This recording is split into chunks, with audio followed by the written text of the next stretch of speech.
Hi, thanks for joining me for Selfseeds Through the Eyes of the Horse. And today I'm riding Lincoln. We're in our process of our warming up. I haven't been riding out in the pasture where they have the biggest group of horses that run free. And the arena's flooded. So I wanted to try to start working on some pieces of integrating their bodies, the extremes of energy, and the contact at a higher level. So I need to make circles. I need to turn. And when I'm riding around the ranch more freestyle, I can work on aspects of it.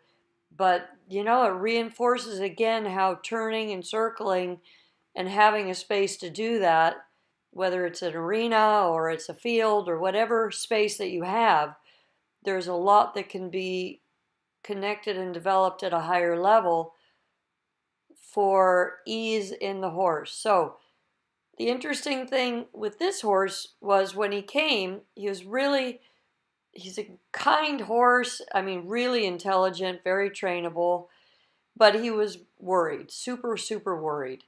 And so he was always kind of running through the rider's seat. I think because he was such a forward going horse, they used the reins as a handbrake, but they didn't really connect his body to the rider's seat.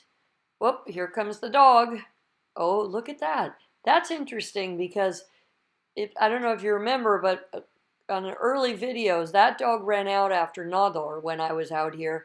But today I just yelled at the dog and it ran back under the fence. So something happened in that experience that I had with Nador, because last time that happened, I had to go all the way to the fence to connect the dog to go under the fence and to go home. So today, just yelling from that distance. And again, Lincoln was great. Dog running up, he handled it beautifully. Now I'm going back to work.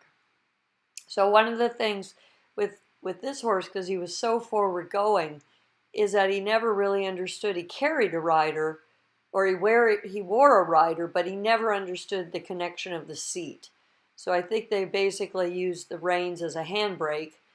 And in that process, between the draw reins and the hands, he ended up being really folded up in his neck and really tense in his jaw. So I've just focused on that he goes to the contact. I haven't really worked on the mobility in the jaw as much as I normally would because I've waited for that neck length and stretch to strengthen. So today I'm beginning to really focus there that he yields and he carries the bit without folding his neck up, that he honestly has that reaction through his poll, his jaw, and his neck there. So in motion, that was good. He thought about it. He went almost to his old style, and then he gave.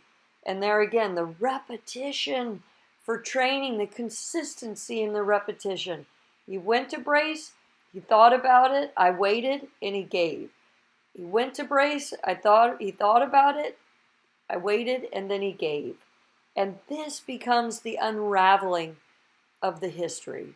So I'm happy with that today. I did quite a bit earlier, but now we're done. And now he walks off quietly from beginning a harder level of work.